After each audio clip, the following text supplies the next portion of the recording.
Prime Minister Khan, thank you for joining me today. My pleasure.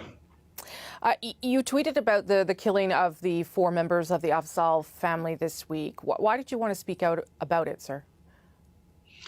Well, listen, Rosemary, I have spent a lot of my time in Western countries. When I used to play professional cricket, I used to spend half my year in England. I went to university there. I got married there. I've got boys there. So I understand the Western culture.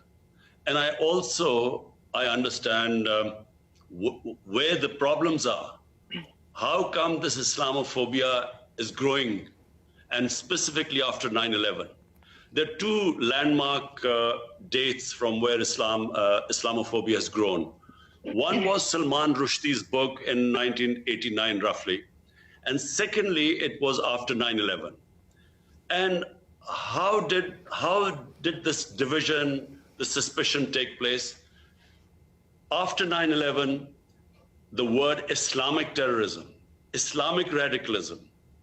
Now, when these terms started becoming currency and announced by Western leaders, the man in the street does not understand. When you say Islamic radicals, it seems that there's something in the religion that makes people radical. And the man in the street cannot distinguish between a moderate Muslim and a radical Muslim. Terrorism has no religion. In every human society, they're extremists. They are liberals, they're extremists, and bulk of the people are moderates. Well, I was just going to say, though, you've talked about this at the United Nations and many other places about a need for a holistic approach by the international community. What does that mean to you practically, Prime Minister? What do you need to see there? So every forum, I've been trying to say this because the 2, communities, Muslims living in Western world, they're the ones who suffer from Islamophobia. And then they suffer, we hear about incidents. A lot of incidents don't get reported, but we know about it. Our embassies tell us. So this gap needs to be closed. In this instance, it appears it was one person radicalized in some way on his own who did this. What is it that government should be doing, for instance, to shut down online hate toward Muslims? I think there should be a very strict action against this. Because you see, these hate websites, which again, as I said, would divide humanity by creating hatred, ignorant about the other human community, and you target them and this hate material, and especially with the growing social media, and social media is a completely, the world is just coming to grips with it because it's a new phenomenon. And unfortunately, while there's so many benefits of social media, it's changing the whole world. But this one particular bit, when there are these hate websites, which create hatred amongst human beings, there should be an international action against them. And what would that look like to you, Prime Minister? What would be the mechanism for doing that, if you will? Whenever the international community, and by that I mean the world community, the world leaders, whenever they decide upon taking action, this will be dealt with. The problem is at the moment there is not enough motivation. Some international leaders or leaders in the Western countries actually don't understand this phenomena. They too think that the Muslims are these weird people who have these weird customs and they need to be put in place. So it just needs to be brought together, and there has to be understanding, and this can be promoted by world leaders. Do you plan to reach out to Justin Trudeau to have a conversation about this? Yes, I will. I've had previous conversations with Justin Trudeau as well, and I have to say we mostly agree with most things. You may be aware, too, of a law in the province of Quebec here that bans public servants, teachers, judges, and others from wearing visible religious symbols, which obviously affects Muslims who wear the hijab, for instance. Quebec says this is a law about secularism. What do you make of that kind of law existing in Canada? I find this, secular extremism. It really is against, you see, the whole idea behind secularism is liberalism.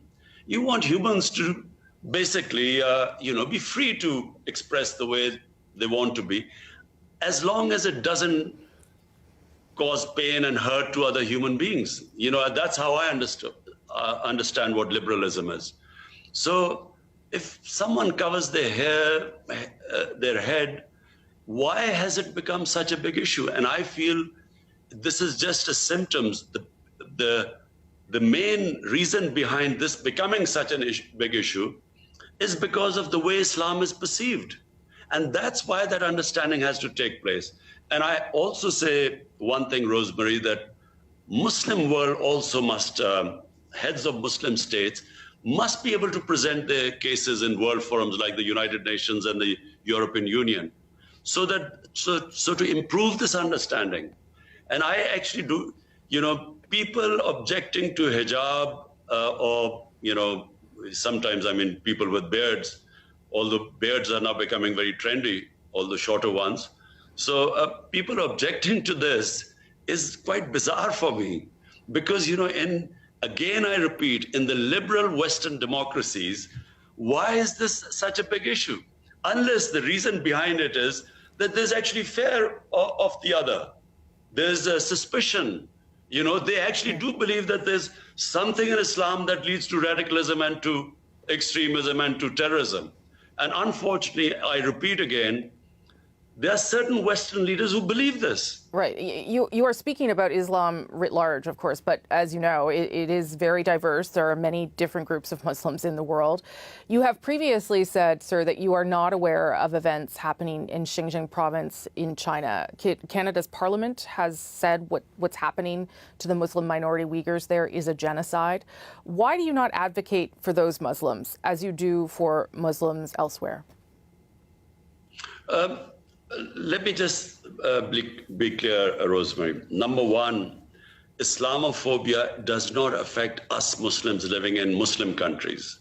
It only affects Muslims in Western countries. And because I know and spend time in Western society, I understand what they go through. So that's why I raise my voice.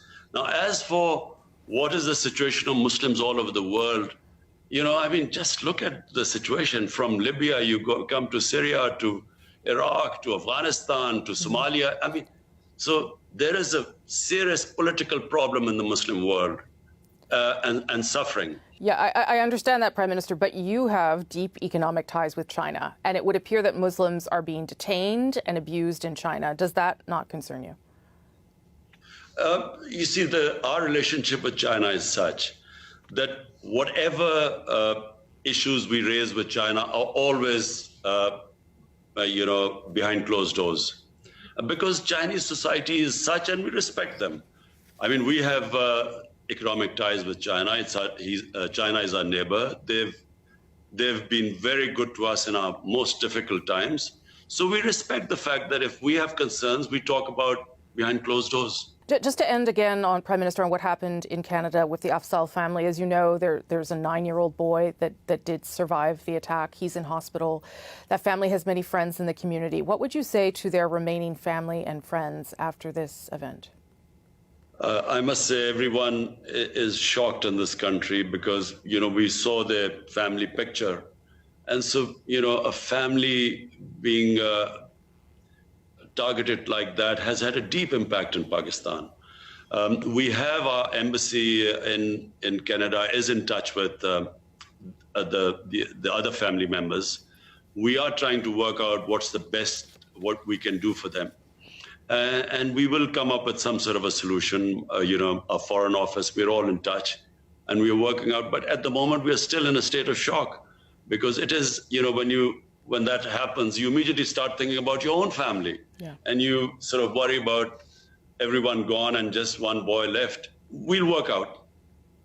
Prime Minister, thank you so much for your time today. I do appreciate it, sir. Thank you.